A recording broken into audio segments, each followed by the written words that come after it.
The issue with America is our second or third biggest trading partner. A lot of lies, one of the lies that has been told is there is a genocide in South Africa regarding white people. That's no such. So what we have decided as a government is we will engage America bilaterally.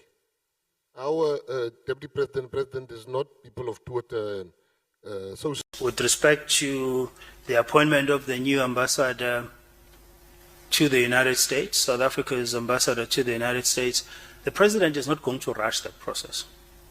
He's applying his mind. In fact, the President appreciates the numerous messages of Twitter and social media. They don't do the dialogue through that.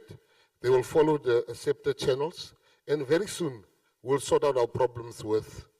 I must say, when I opened the newspaper yesterday and I saw that Japan must now pay more to America for the base here, I was a bit happy to see we are not the only ones that are under fire. Messages from people volunteering themselves to be posted in Washington, from people making suggestions of individuals to be considered for Washington. However, the President is going to take his time in considering his options with regards to this appointment.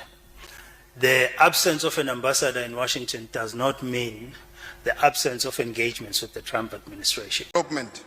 So, unrepentant racist became emboldened and then made more bad remarks about South Africa even after meeting you physically. You still saw a need to go outside the diplomatic channels and made a contact with an individual, not using diplomatic relations or mechanism within which we resolve diplomatic disputes as South Africa. Don't you think you individually have emboldened white people to undermine us, and you have single-handedly destroyed the diplomatic relations of South Africa with other countries? Committing to engagements with all states, including the United States, Honorable House Chair, in terms of our policy orientation, we are not in place of confrontation and antagonism. We are in the business of diplomacy and dialogue. But this should never be viewed as timidity and weakness. We will continue to remain firm in this regard. Hence our President's mantra that we will not be bullied. The U.S. And you have destroyed and juniorized the Department of International Relations. Mr. President. And Elon Musk, and worse, Elon Musk, you organized a meeting with him or that telephone conversation through his immoral father, politically, economically, and otherwise. A man who has engaged in business in South Africa through illegal means, even when he has admitted to do so. Those are the type of characters you can't speak to. Imagine. South Africa is the largest exporter to the U.S. in the African continent. South Africa-U.S. bilateral trade stands at 21 billion rand in 2023. South Africa also exports to the U.S.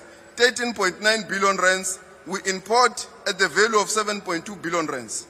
South Africa's global... Imagine, Mr. President, had they said Donald Trump called the Guptas during that time. What were you going to say? You are going to say that Guptas are an independent state actor. You are not going to say that. You are going to feel undermined. And that's exactly what you have done.